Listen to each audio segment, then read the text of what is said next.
الله أكبر. أشهد أن لا إله إلا الله.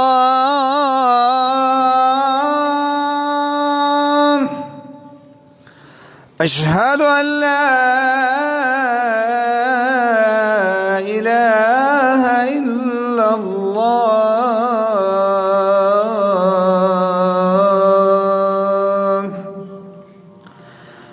أشهد أن محمدًا رسول الله.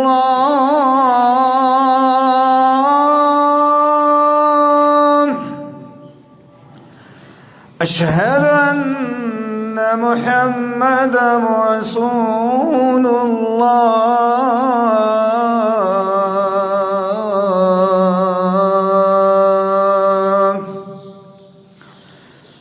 حي على الصلاة.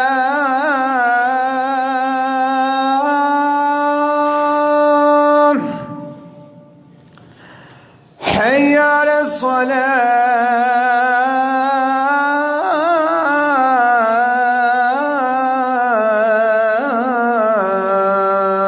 الصلاة. حي على الفلاح.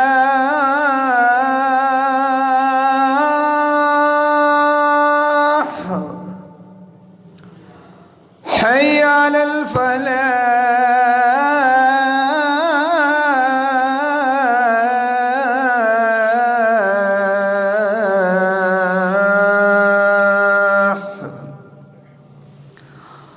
الله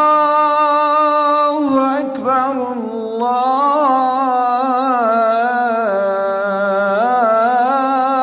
الله أكبر. لا إله إلا الله.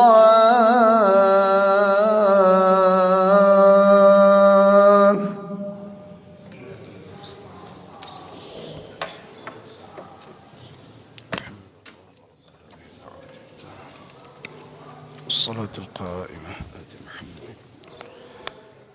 صلة الفضيلة وابعثه مقاما محمودا الذي وعد.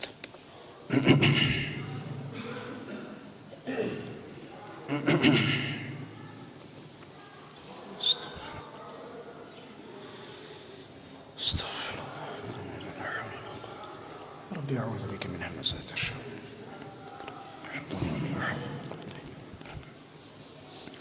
إن الحمد لله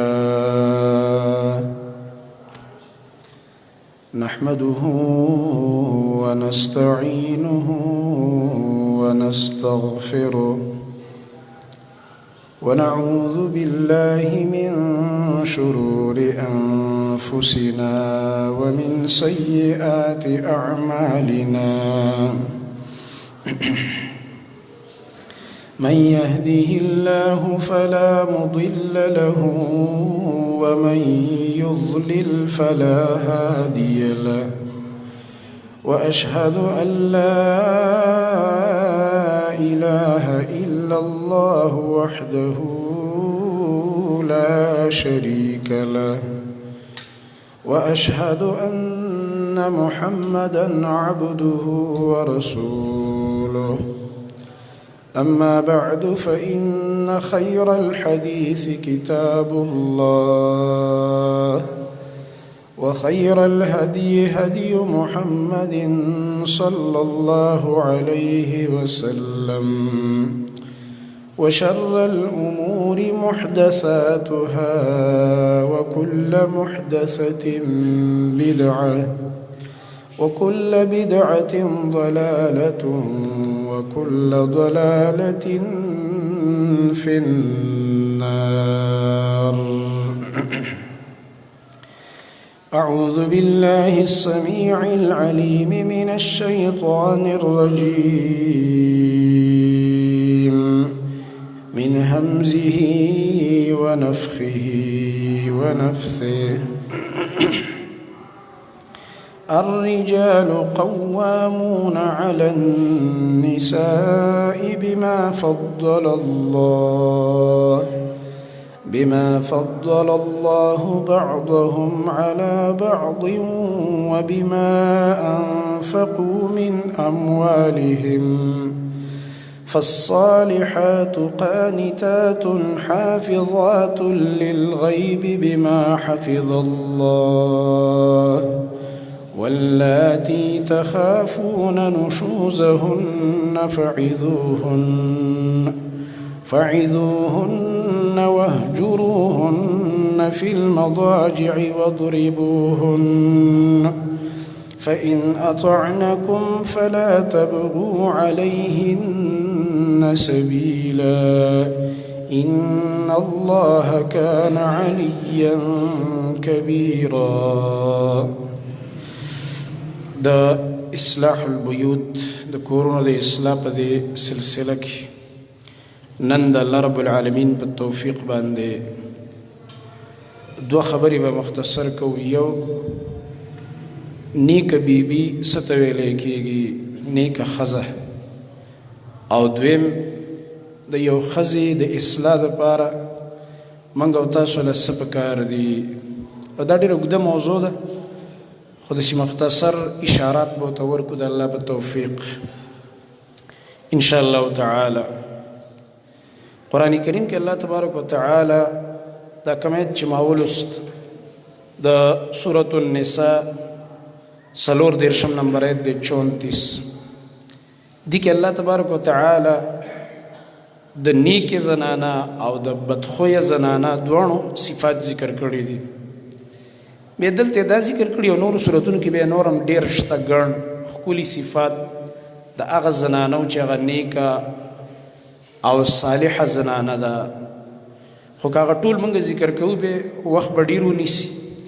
لکه د سورة احزاب صرف په یو آیت کې هغه لس صفات ذکر کړي د نارینه او زنانو یو ځای راوړي.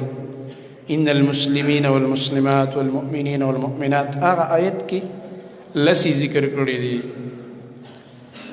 خو زموږ د دې موضوع متعلق به صرف نن موږ دې آیت کې چې کوم ذکر دي بعضې اهم صفات دا به ذکر وکړو د الله په توفیق باندې. الله رب العالمین فرمایي د دې آیت په ابتدا کې چې الرجال قوامون علی النساء، دا نارینه چې کوم دي دا حاکمان دي، نگران دي، ذمہ داران دي په زنانو باندې. نارینه له الله رب العالمین دا مرتبه ورکړې ده. څنګه چې د یو ملک یو حکمرانی مشري نو بغیر د دې نه نشي کېدلی چې یو مشر به مقرر نظام نه چلیږي، نو نور خلک د هغې اطاعت کوي. یو اداره یي په هغې کې یو کس مشري، نورې کشران یا کشران دغه مشر خبره مني که نه مني نظام ګډوډېږي. سکول دی په هغې کې پرنسپل وي، هغه چې د خلکو ته څه هدایت ورکوي، که استادان دي که شاګردان دي، دا ټول سټاف چې د ده د لاندې دی که د ده خبره مني خو نظام به کامیاب رواني، که نه مني نظام به ګډوډېږي او ټولو ته به نقصان رسیږي. داسې د کور هم یو نظام دی، یو ډسپلن دی. هغه ښځه به ډېره انتهایي احمقه او قمقله وي چې هغه په ځان باندې د سړي مشري نه مني، نو اول به دا خپل کور تباه کوي، اول به دا خپل ځان ذلیله کوي. دې وجې نه تاسو وګورئ زموږ معاشره کې هغه زنانه ډېرې سپکې او ذلیله شي چې کله د خاوندانو اطاعت نه کوي، لکه دا خپل ځان په خپله ذلیله کول او سپکول دي. دې وجې نه د سعید بن المسیب رحمه الله دا یو تابعي دی او د ابو هریره رضی الله تعالی عنه شاګرد دی. دی فرمایي د ده بیبي وایي زه د خپل خاوند وایي د دې داسې اطاعت کومه لکه څوک چې د بادشاه اطاعت کوي. بادشاه اړر وکړي او خبره وکړي او خلک یې ورله مني. معنا دا ده د هوښیارې ښځې چې متقیاتي تقواداري او عفیفاتي وي، صالحاتي وي، هغې دقه شانته وي. نیکې ښځې او هوښیارې ښځې چې خپل خاوند ته د بادشاه په نظر باندې ګوري. نو چې کله ستا خاوند بادشاه شه نو ته ملکه شولې. او قمقله ښځه چې بد اخلاقه او چې الله ته عقل اخستی نو هغه خاوند ته چې د غلام په نظر ګوري نو د غلام ښځه خو وینځئ نو ځان ذلیله کړي، ځان سپک کیست. نو کومه ښځه چې دا غواړي چې زه عزتمنده شم خاوند له دې عزت ورکړي، خاوند ته دې په اوچت نظر وګوري دې ته به په اوچت نظر کتلی کېږي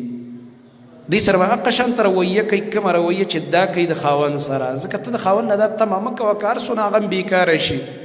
خو چې کله ته هغې ته د خاوند په نظر نه ګورې او د هغې اطاعت نه کوې هغه کله هم تاله قدر او عزت نه درکوي ټول عمر به ذلیل کله به یو مجلس کې جاړي دا ښځې پړینګ په ژړا شي بیا یې اوښکې رابهیږي او دا چل او کور مې وران دی او دا دې په خپله وران کړی مسله د دې د طرف نه اگر چې بعضې خاوندانو کې هم بد اخلاقي زه دا نه وایم چې ګینې همیشه د زنانه طرف نه نقصاني کله کله خاوند داسې چې تقوا پکې نه وي د الله نه نه یېرېږي ظالمي یا بدکاری نعوذ بالله خپلې ښځې له هېڅ توجه نه ورکوي یا خو جدا خبره ده خو اکثر زنانه چې خپل کور تباه کوي دا د خپلې رویې د لاسه تباه کوي د دې وجې نه زنانه که چېرته دا غواړي چې زه عزتمنده شم دا د خپل خاوند اکرام او عزت وکړي لکه انشاءالله تعالی دې نه بعد چې دا کومې خطبې دي دا دوه درې انشاءالله دې کې به دا موضوع ذکر کېږي د الله به توفیق چې د ښځې خاوند کوم حقوق دي او دین اکثر خلک خبر نه خاوند ته د ښځې د حقوقو پته نه او ښځې ته د خپل خاوند د حقوقو پته نه نو ځکه دا نقصانات واقع کېږي بیا د یو حق چې دی دا د بل ذمه داري ده مطلب دا دی د ښځې کوم حقوق دي د ښځې چې کوم حقوق دي دا د خاوند څه ده ذمه داري ده خاوند د خپله ذمه داري وپېژني بس د ښځې حق ادا شو او د خاوند چې کوم حقوق دي دا د ښځې ذمه داري ده ښځه دې دغه ذمه داري ادا کړي د خاوند حق ادا شو نو د یو حق دا د دې بل ذمه داري وي چې هغه به ول ادا کوي په دې طریقه باندې دا نظام چلیږي الله تبارک وتعالی چې دا کائنات پیدا کړو په دې کې آدم علیه السلام پیدا کړلو هغه په جنت کې و دنیا ته راغلی هم نو چې وایي د هغه د دې ګسې پختۍ نه او کومه پختۍ چې کږه ده او بیا دې زړه ته نږدې ده د دې نه د هغه بیبي حوا علیه السلام هغه پیدا شوله حدیث کې راځي په دې وخت کې دی په حالت د خوب کې چې را بیدار شو یو ښکلې مزیداره ښځه د ده خواته ناسته ده نو ده ته تپوس کړو چې ته څوک یې وایي زه الله رب العالمین ستا د زړه سکون پیدا کړم سکون دې وجې نه که چېرته وایي دا زنانه په دنیا کې نه وې دې سړو به یو بل خوړلي وې بلکل یو بل به یې نه شوی برداشت کولی او بل دا چې سړي به راتلی د کوم ځای نه چې زنانه نه وې نو د دې زنانه د لاسه د دنیا آباده کړې الله رب العالمین چې د سړي له زنانه ورکړه په نکاح باندې آدم علیه السلام الله پیدا کړ نو بیبي یې وله ورکړه او د دې د وجې نه الله رب العالمین د دنیا آباده کړه او دا زنانه د انسان د زړه دپاره یو تسلي او رحمي لکه دا خبر الله رب العالمین په قرآن کریم کې ذکر کړی ده په سورة الروم کې دا خبر الله رب العالمین ذکر کړی ده چې دا زنانه چې دا د انسان دپاره سبب دی د سکون الله رب العالمین د سکون یو سبب دا پیدا کړی ده هلته الله رب العالمین فرمایي یویشتم آیت کې ومن آیاته ان خلق لكم من انفسكم ازواجا لتسكنوا اليها وجعل بينكم موده ورحمه الله تبارک وتعالى فرمایي دا الله رب العالمین د قدرت د دلایلو نه دا خبره ده دا د الله رب العالمین عظیم قدرت دی چې الله رب العالمین وایي ستاسو د نفسونو نه ستاسو د جنس نه ای انسانانو تاسو له بیبیانې پیدا کړلې معنا دا دغه انسان ده او تم انساني انسانیت کې تاسو له بیبیانې پیدا کړې جوړی او د دې فایده څه ده لتسکنو الیها د پاره دې چې تاسو هغې ته سکون حاصل کړئ د زړه یو اطمینان حاصلیږي په بیبي باندې او په ښځه باندې وجعل بینکم موده ورحمه او الله رب العالمین ستاسو په منځ کې یو بل سره مینه او په یو بل ترس کول او رحم کول دی په زړه کې دله واچول دې وجې نه تاسو وګورئ ښځه خاوند په یو بل باندې ډېر دردېږي ډېر خفه کېږي په یو بل باندې که یو په تکلیف کې یا بیماري یا پې څه ټینشن پریشانی راشي نو یو بل سره ډېر احساس کوي د هغې دغه غم او د درد او د خفګان په زړونو کې الله رب العالمین د مینه او محبت اچولي دې وجې نه وایي کوم انسان چې وایي الله وله نیکه بیبي ورکړي لکه وروستو انشاءالله د هغې تذکره زه کومه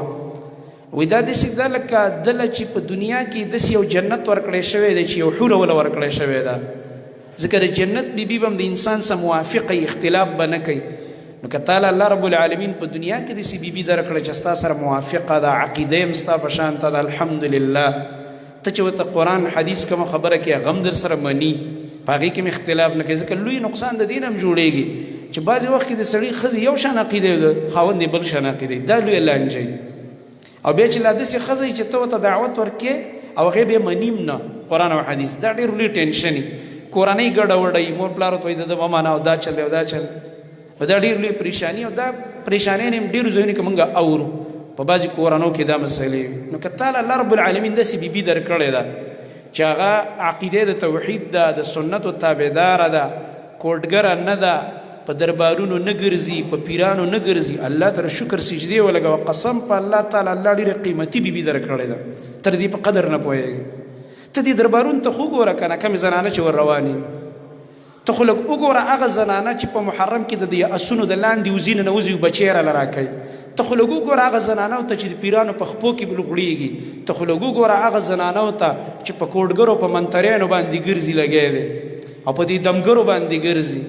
داسې بیبي ستا نه ده. الحمدلله تعالی الله یو ډېره نیکه تقواداره او ډېره یو مؤمنه زنانه درکړې. په دې شکر وباسه.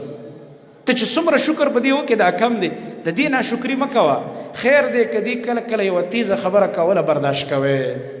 په مینه محبت باندې او په بله طریقه باندې ولا خبره اخله او په بله طریقه باندې ولا اړوه، یو تاویل پکې وکړه.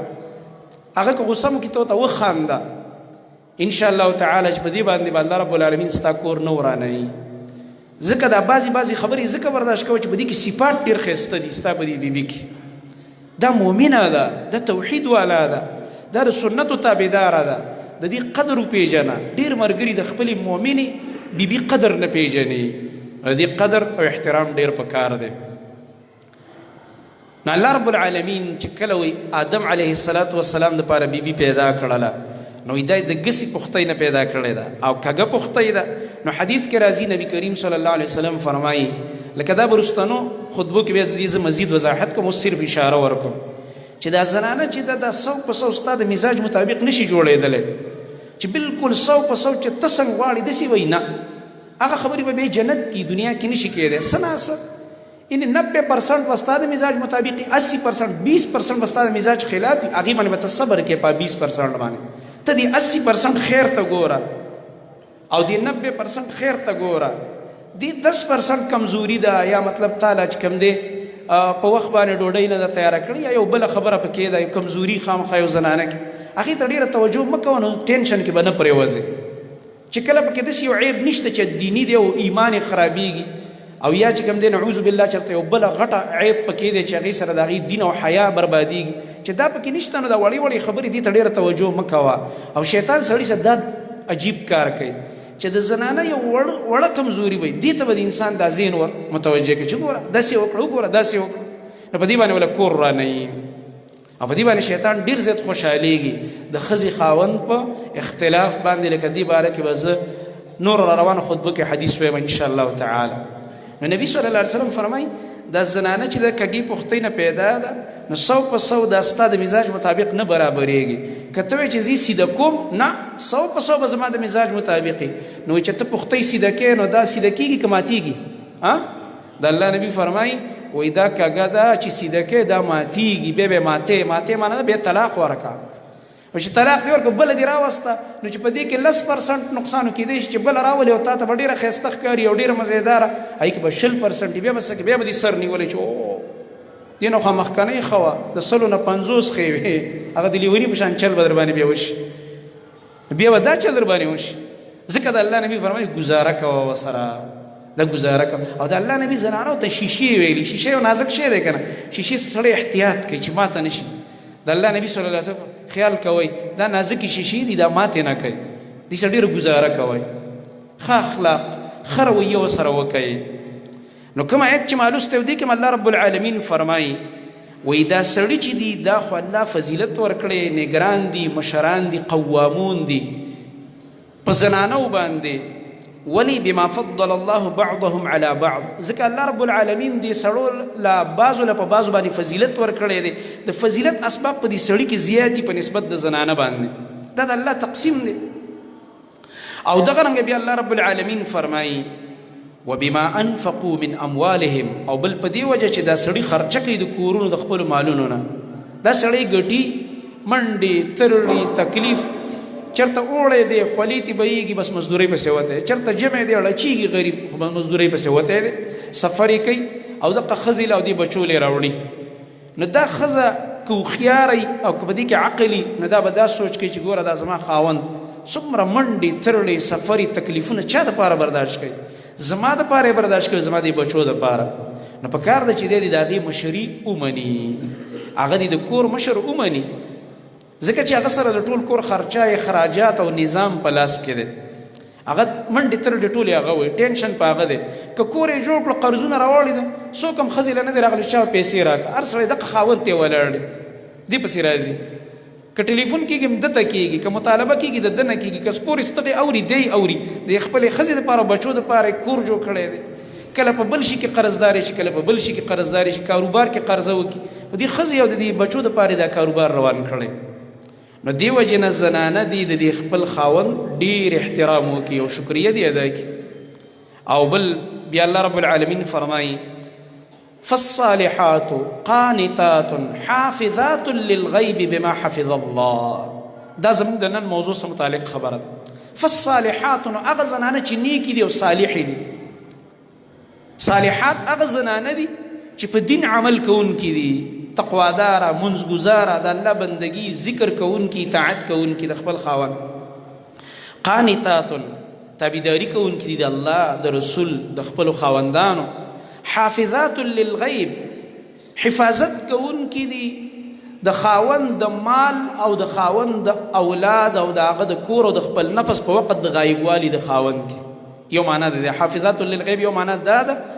وقت غیبوبت الزوج چې کله خاوند کور نه غیب دی نشته کار روزګار سفر باندې تل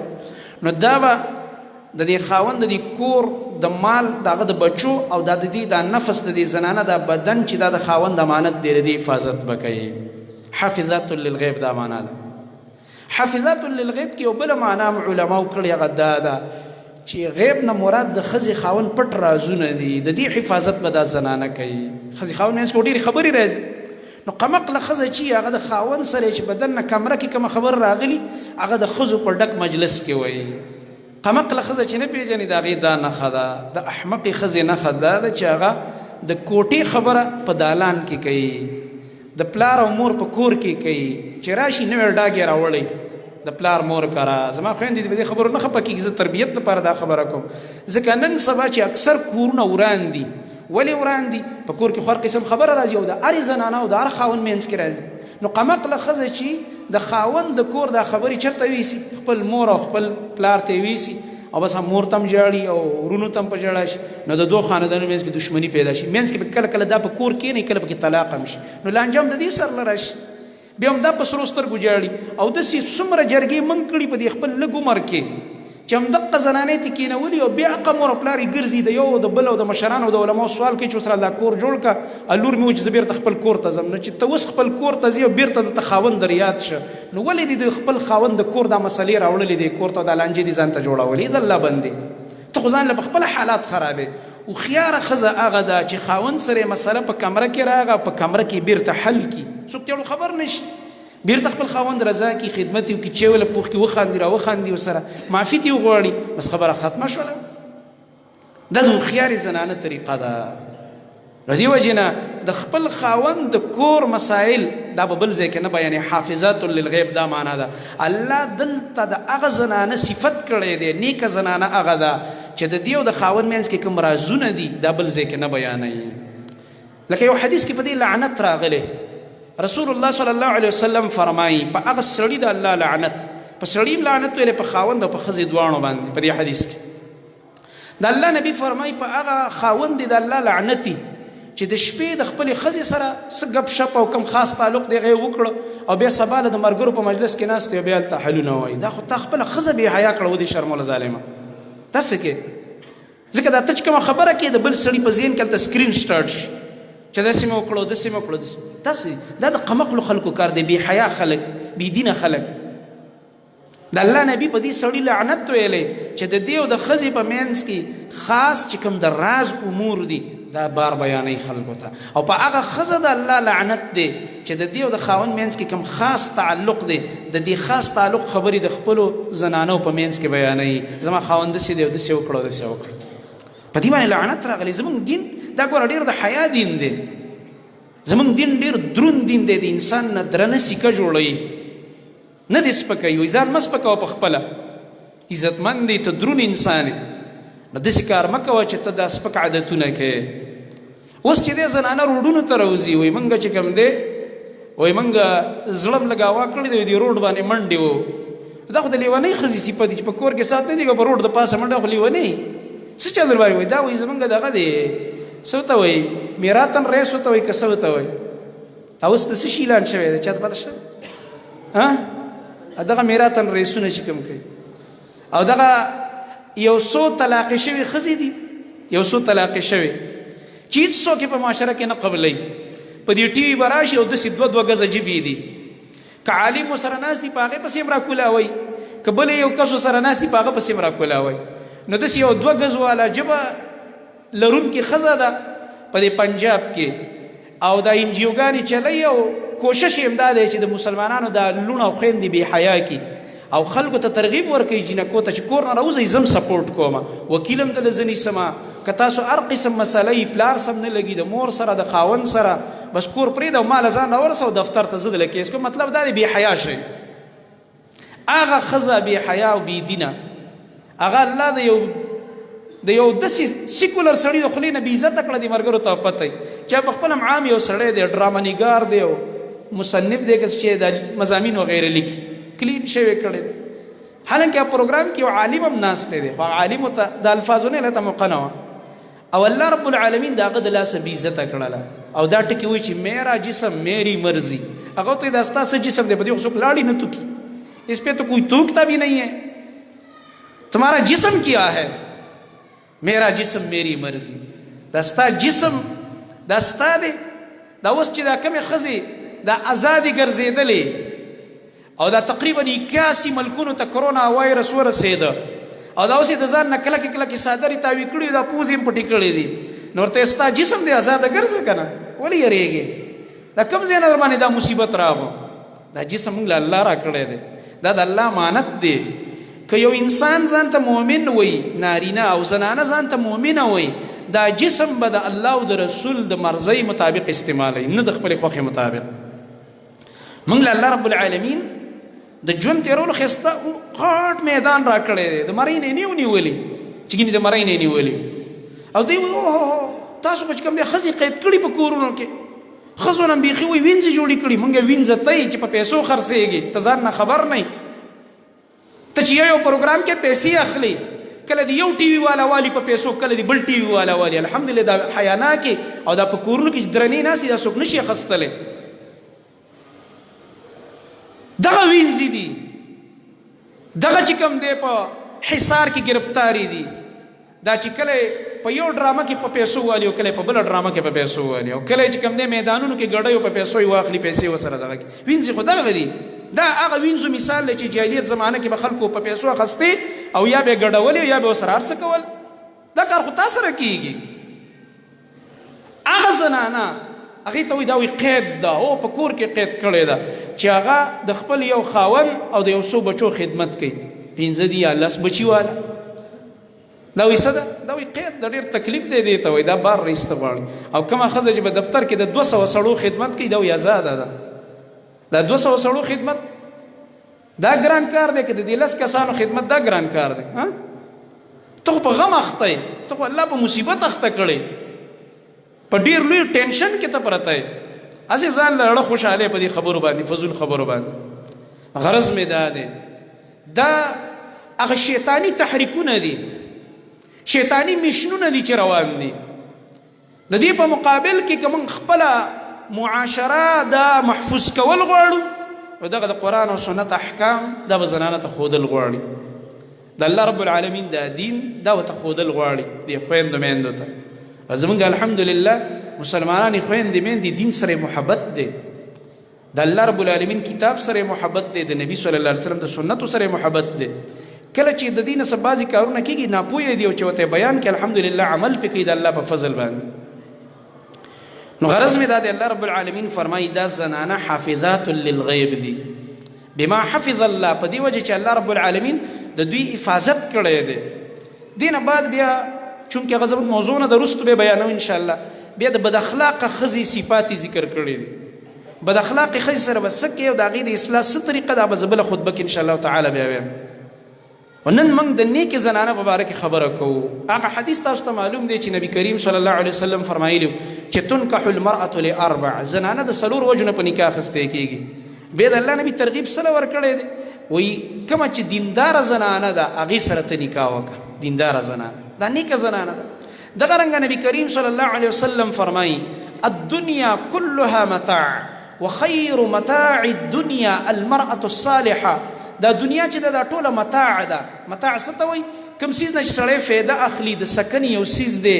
خوند ترې اخیستی کېږي، لذت ترې اخیستی کېږي. دنیا کې ټول د لذت او د خوند اخیستو څیزونه دي چې انسان د هغې نه خوندونه اخلي، او حلال ډېر زیات دي. حرام لږ دي چې الله وایي دا مه خوره، دا مه څکه، دا مه استعمالوه. او حلال څومره ډېر دي، دا جوسونه دي، دا خوراکونه دي، دا غوښې دي، خوره او څکه لارې.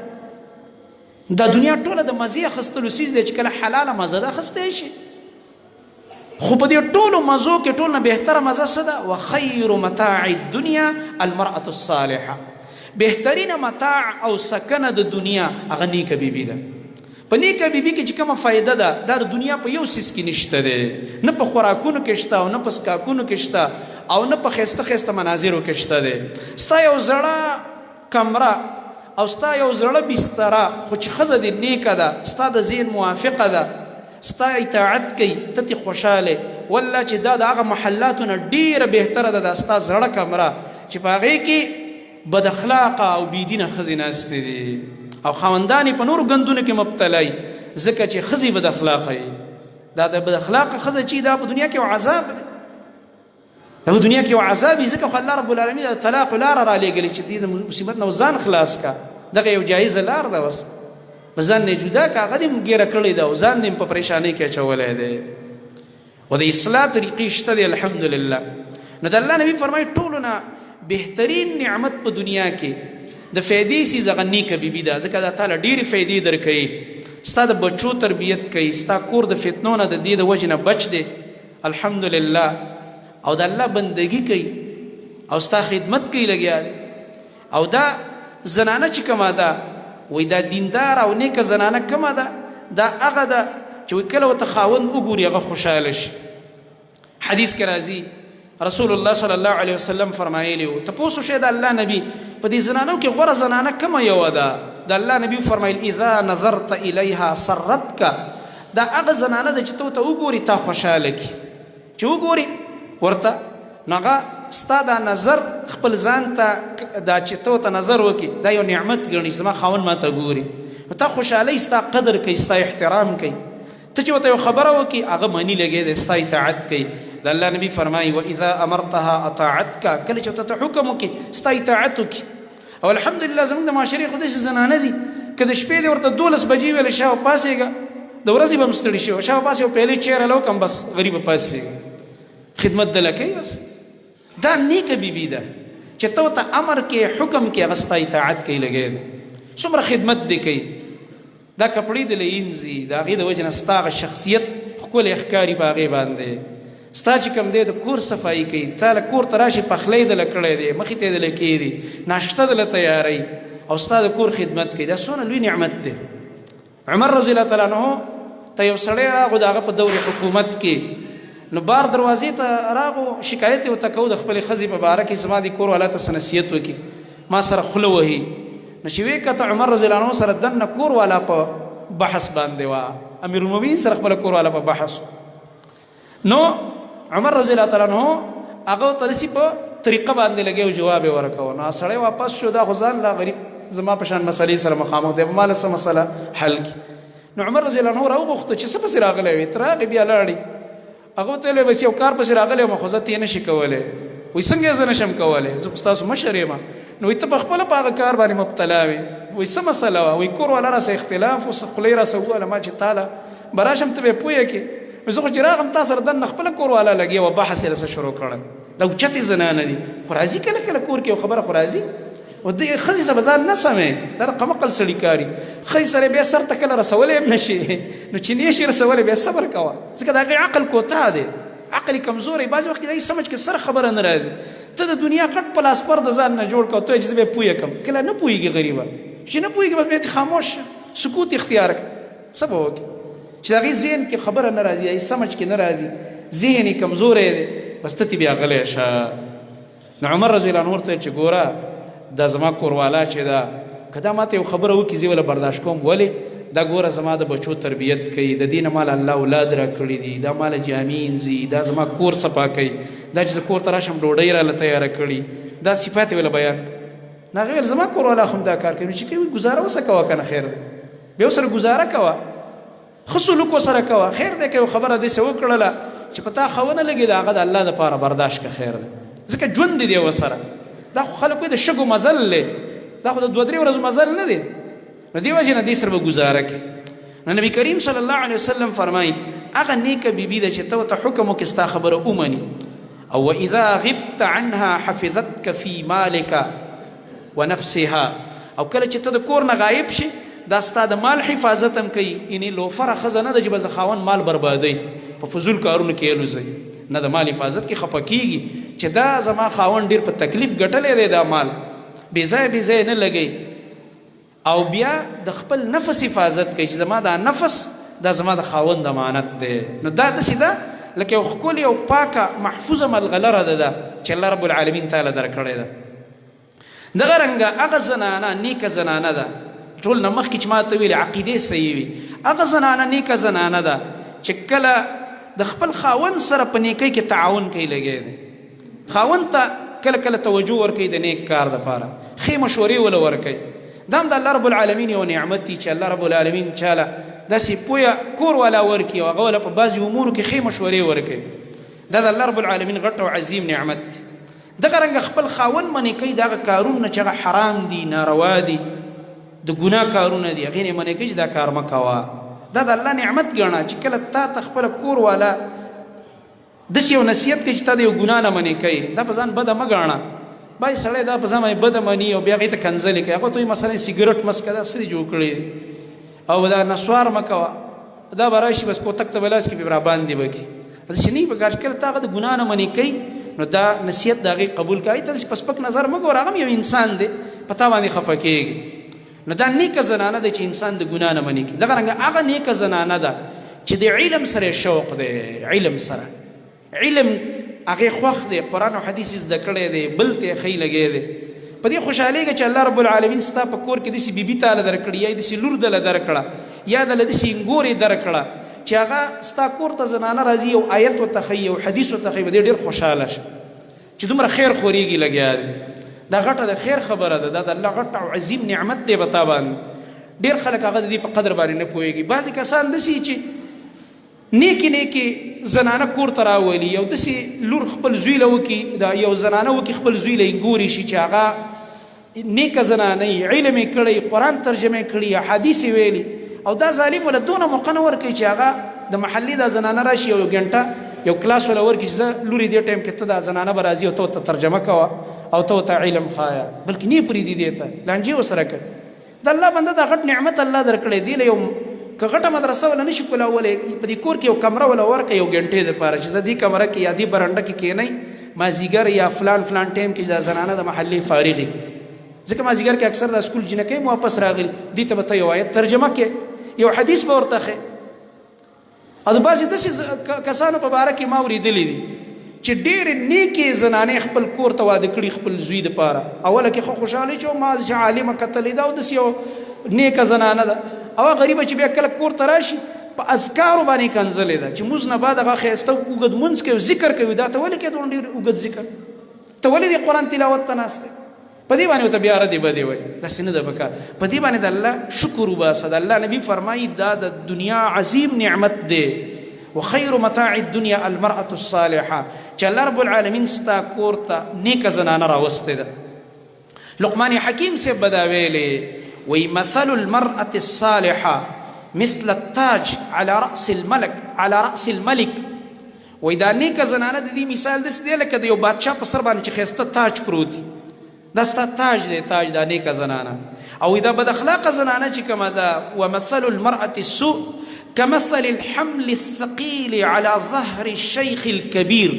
دا بد اخلاقه ښځه داسې ده لکه یو انسان چې یو دروند بوج را په شا کړی او دا سړی مو ته بوډا او ښه چې کوم دی کمزوری، ادې ستړی کوي، بیا ژوند له ستړی کوي. بد اخلاقه ښځه او د وخت نه مخکې ودې بوډا کوي. دا یاد سه، وخت نه مخکې ودې بوډا کوي. چې کله الله تعالی نیکه ښځه در کړې ده، دینداره ښځه در کړې ده، دا د الله رب العالمین نعمت وګڼه، د الله نعمت دا وګڼه. نبی کریم صلی الله علیه وسلم به خپلو بیبیانو سره دومره ښایسته اخلاق کول چې وایي کله دا دغه واخیستله په نکاح باندې صفیه رضی الله عنها، دا خو وینځه وه، د خیبر په جنګ کې ونیوله، د یهودي لور وه، د حیی بن اخطب. حیی بن اخطب د یهودیانو سردار او دا د نبی علیه السلام غټ دشمنو یهودي و. خو چې کله جنگ وشو او د دې یهودي سردار د دې عظیم دشمن لوري ونیوله په جنگ کې، رسول الله صلی الله علیه وسلم له راوستی شوه. نبی کریم صلی الله علیه وسلم هغه آزاده کړه او نکاح یې ورسره وکړه. نه وله بېعزتي وکړله، نه وله کنځلې وکړې ورته، نه ورته بل څه سپک الفاظ ویلې، بلکې صحابه یې په نکاح یې واخیسته او دا ازادي ورله مهر وګرځو. د دې د ازادي دا یې ورله مهر وګرځو. او په همدغه لاره کې بیا نبی کریم صلی الله علیه وسلم دپاره دا وایي سازه کړلی شوه. زنانه چې کومې وې هغې ویله جوړه را جوړه کړه. هغه زمانه کې چې کوم د زنانه ډول کېده، لکه دې وخت کې زنانه ناوې خلک جوړوي، میک اپ ولکه هغه یې جوړه را جوړه کړه. خیمه نبی علیه السلام دپاره ولګېدله او په هغې کې رسول الله صلی الله علیه وسلم سره بیا ملاقات وشو. بیا نبي صلی الله علیه وسلم هغې نه بعد ولیمه ورکړه. په هغه سفر کې ورکړله ولیمه، مدینې ته لاره رسېدلی هم نه. په لاره کې نبي علیه السلام صحابو ته چا سره څه خوراک شي نه دي راوړی، زما ولیمه ده نن. دسترخوان یو غوړېدو، د چمړي دسترخوان، چا سره وي کجوري وي، چا سره پنیر و، چا سره غوړي و. زم دا څونه ښایسته ولیمه او څومره ښایسته منظر، بې تکلفه کار و. چا سره حلوا ملوا یو شی بل شی ټول شی یې راوړه، په دسترخوان یې کېښوده، خواره واره یې کړه. دا د رسول الله صلی الله علیه وسلم ولیمه وه. صحابه کرامو یې موږ وخوړل. د الله نبي د الله د نبي صلی الله علیه وسلم باره کې صحابه وایي چې کله دا صفیه بیا په اوښ باندې سوروله، ګوره د دشمن لور یې ده، دشمن پلار یې غټ یهودي و، خو چونکې اوس د ایمان راوړو، دا د نبي علیه السلام بیبي شوله، نو د الله نبي له دونه عزت ورکړه. نو وایي رسول الله صلی الله علیه وسلم دا خپله ګوړه دی ورته داسې کېښوده او د صفیه رضی الله عنها ته وایي زما په دې ګوړه باندې خپې کېږده او دې اوښ ته وخېجه. اوس که یو سړي خپلې کور والا له صرف لاس ورکړو، ګاډي ته یې وخېجوله، خلک ورپسې کومې کنځلې کوي، ردې بدې ورپسې وایي.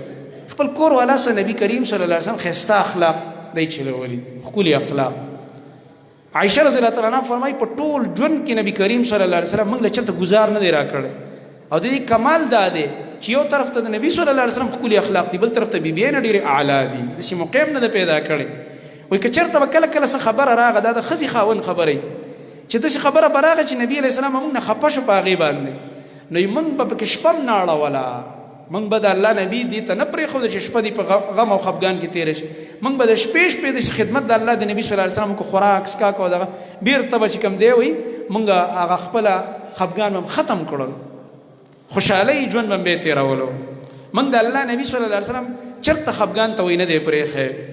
دا د صحابیاتو رضی الله تعالی عنهن د الله د نبي صلی الله علیه وسلم د دور د زنانو هغه ښایسته اخلاق. رسول الله صلی الله علیه وسلم بل ځای کې فرمایي، یو حدیث دی امام احمد رحمه الله راوړی دی او امام ابن ماجه په خپل سننو کې راوړی دی. هغې کې دا راځي، وایي رسول الله صلی الله علیه وسلم فرمایي لیتخذ احدکم قلبا شاکرا ولسانا ذاکرا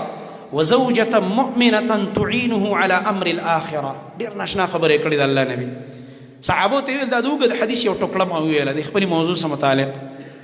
د الله نبي صحابو ته وایي په تاسو کې د هر انسان اختیار کې شکرګزاره زړه، په دې زړه کې همیشه د الله شکر کوه، کله هم ناشکري مه کوه. دا جزې پزې د انسانانو ته مه کوه چې بعضې خلک وایي بس زه د لوږې نه مړ شوم او دا چل دی، دا په دې بس چل وشي، ته به مړ شي په دې باندې. سله دا خبرې کوي چې تکلیف دی د الله دپاره په ځان باندې برداشت کا، نو ناشکره مه جوړېږه. وایي دا زړه دې شکرګزاره کا. او بل ولسانا ذاکره، هر انسان دې په تاسو کې جبه ذکر والا هغه جوړه کړي چې همیشه ستا په دې ژبه باندې د الله رب العالمین ذکر جاري وي. کله په لار روان یو صورت وي تلاوت کې، کله ذکر کې یو ذکر، کله بل ذکر. دا یو ښایسته انساني ده. چې همیشه الله رب العالمین هغه په ذکر باندې عادت کړي. او بل د الله نبی فرمایله وزوجة مؤمنة، بله نیکه بیبي او مؤمنه بیبي هغه اختیار کا. نیکه بیبي چې کوم دی ځان له اختیار کا تعینه علی امر الاخره، هغه نیکه بیبي چې د دې انسان سره د آخرت په امور کې تعاون کوي. څه معنا؟ داسې بیبي دی ده چې د هغې د لاسه ستا صرف دنیا نه بلکې آخرت دې جوړېږي. د هغې د لاسه تا ته د داسې اعمالو توفیق میلاویږي. هغې تاله په کور کې داسې ماحول جوړ کړی دی چې دا ماحول دینی ماحول دی، نو د هغې د وجې نه تم دیندار یې، هغه په کور کې بېدیني نه پرېږدي. بعضې خاوندان لکه وختي راته ما ویلې یو ښځه چې کله په یو منکر باندې رد کوي، په یو بېدینۍ باندې رد کوي، الله وله دینداره ښځه ورکړي، هغې ډېره بد اخلاقي کوي. لکه بعضې زنانه داسې چې په کور کې دا د بې حیۍ شیونه مینه نه پرېږدي، بس خاوند راولګي هغه ورسره بیزتی کوي او رد بد دی او کنځلې. دې شکریه ادا کول پکار دي چې الله رب العالمین هغې له دونه ښایسته او پاک ذهن ورکړی دی ماشاءالله. نو رسول الله صلی الله علیه وسلم فرمایي دا اختیار کړه. دغه رنګه حدیث کې راځي رسول الله صلی الله علیه وسلم دا فرمایلی، دا یو حدیث به ووایم: رحم الله رجلا قام من الليل فصلى فأيقظ أهله یا فأيقظ امرأته فصلت. وی الله رب العالمین دې په هغه سړي باندې رحم وکړي. دا د رحم دعا دې باندې لږ عمل پکار دی چې دا دې حدیث کې مونږ راشو، الله رب العالمین پکې مونږ داخل کړي. وی الله دې رحم وکړي په هغه سړي باندې قام من الليل چې د شپې راپاڅېده، تهجد ته سړی راپاڅېده او بیا یې څه وکړه؟ فصله، مونځ کوي، د شپې قیام کوي، تهجد کوي. او بیا فأيقظ امرأته فصلت، بیا خپله کور والا هم راپاڅوله چې تم پاڅېږه، 2 رکعاته پکې تم وکړه، تم مونځ وکړه د شپې د تهجدو ټایم. او هغه د دې د وجې نه هغه بیبي هم تهجد وکړي. او بیا فرمایي فإن أبت نضح في وجهها الماء، که چېرته دا زنانه انکار وکړي چې نه پاڅېږم او پرېمې دا ماله خوب راځي، دی ورشي او په دې مخ باندې ول اوبه چڼکاو کړي. خو دا کله کله چې د سړي د کور والا ذهن نه جوړ کړی، په جګړه به وارې شپې په 2 بجې به دې لانجه جوړه کړې، نو مخکې نه ورته وایه، مخکې نه ورته لږ ذهن جوړ کړه چې په مصیبت باندې وانه وړي. ورته وایه چې بېګاله به تهجد ته راپاسو انشاءالله 3 بجې، که ته مخکې راپاسې ته به ما راپاسې، که نه پاسېدم په مخ راله خیر دې اوبه راواچوه، څه به درته نه وایم.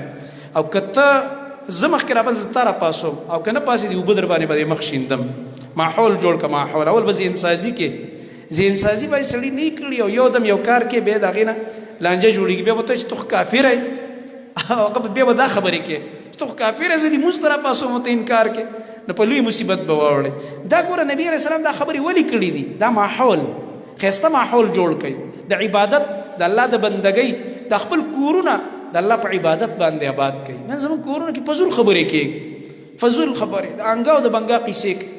او دا زنانه متخي وزګاري دي خبرو ته،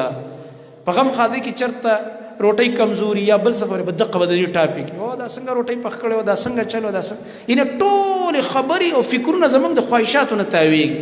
خواهشات چرته د دین خبره، د دین مذاکره دا ونه شوله. الله رب العالمین دې زموږ ستاسو کورونه په قرآن او سنت باندې آباد کړي. الله رب العالمین دې زموږ بچي، زموږ زنانه، زموږ ټول نوجوانان، زموږ معاشره د الله په دین باندې پوهه کړي. او بیا دې الله رب العالمین په دې باندې د عمل کولو توفیق موږ له راکړي. اقول قولي هذا واستغفر الله لي ولكم ولسائر.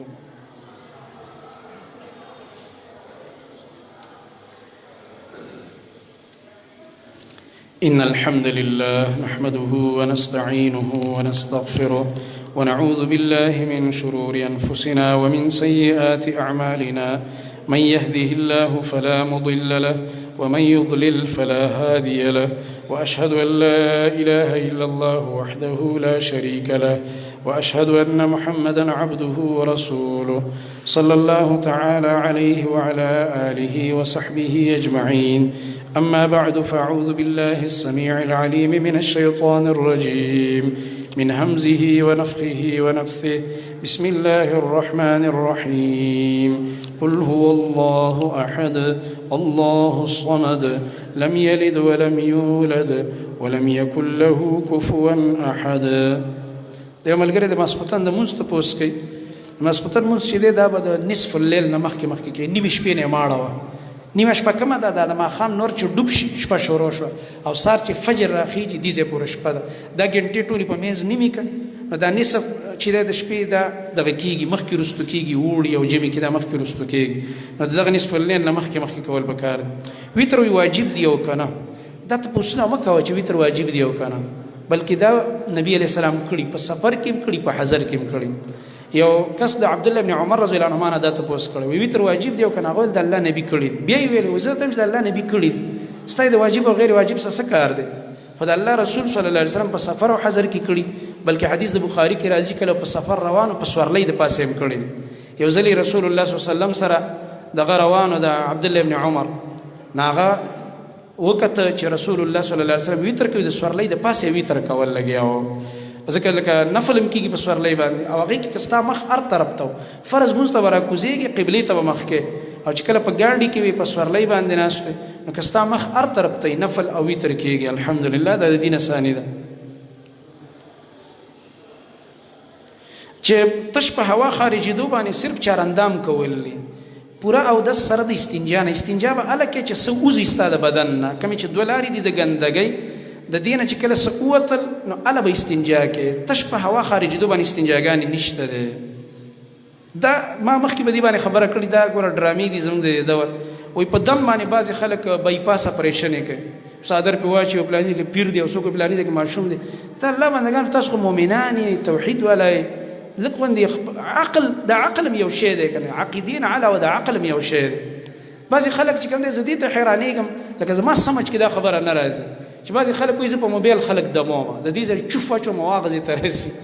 هغه لندن کې او په دغه کې خلک دموي لګوي دا غلطه خبره ده چېرته د نبی کریم صلی الله علیه وسلم نه داسې نه دي ثابت چې مدینه کې د الله نبي ته چا جواب را لېږلی چې زه په مکه کې یم او زه په فلاني ځای کې یم او د هغه ځای نه راباندې دم راواچوه دا نشته دی یو شی هم نه نو د ځان ناسې وهمونو کې مه پرېوځئ بایپاس اپریشن دا چې داسې آسان کار وایي چې په دمونو اپریشن کېدلی دا ورشئ د هسپتالونو او بیا بند کړو او د ډاکټرانو ته وایي چې بهی تاسو چوټي کوئ نور او دا خپل میډیکل چې څومره کالجونه دي دا هم بند کړئ ځکه چې موږ سره ډېر ماهرین پیدا شوي په یو چوف باندې سړي له زړه اپریشن کوي دا خو ګپ شپ دی دې خلکو یو ډرامه ده جوړه کړې ده د دې نه ځان ساتئ دې وجې نه پرون هم زه د دیر نه را روان وم دې ملګرو ته ما وویلې ملک سر دا دمګري چې کوم دي دې زمانه کې دا ټول هسې فراډین دي ډرامې جوړې کړې دي زه د دم خلاف خو نه یم دم شته دی قرآن او حدیث کې شته په چا باندې یو دم واچوي خو دا اوس چې دا کمې کاتې کېږي او دا څه کېږي لګیا دی سړی ته تعجب ویسي دې خبرو ته او بعضې ښه ملګري ته به ګورې یو دا نیک سړی دی هغه په باره کې چې واوري حیران درېیم پاتې شي هغه داسې عجیبه عجیبه لوبې کوي د دې څیزونو نه ځان ساتل پکار یو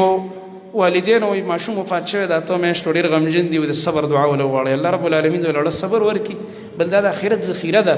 الله رب العالمین د قیامت په ورځ دا د شفاعت سبب ګرځوي نبی کریم صلی الله علیه وسلم دور کې د یو صحابي وړوکی بچی وفات شوی ډېر غمجن و د الله نبي ورته ویل مه خفه کېږه د جنت په دروازه کې به درته ولاړي وایي بچې زما مور پلار را روان دي الله دې ولړه صبر ورکړي دوی له یو بل بیمار دی بالکل ډاکټرانو ولا رخصت ورکړی دی او د علاج معالجې نه انکار کړی دی نو وایي دعا ورته وکړئ الله رب العالمین دې له شفای کامله ورکړي الله ټولو بیمارانو باندې رحم وکړي صفونه برابر کړي چې دي مشرانو له مخکې صفونو کې ځای ورکړي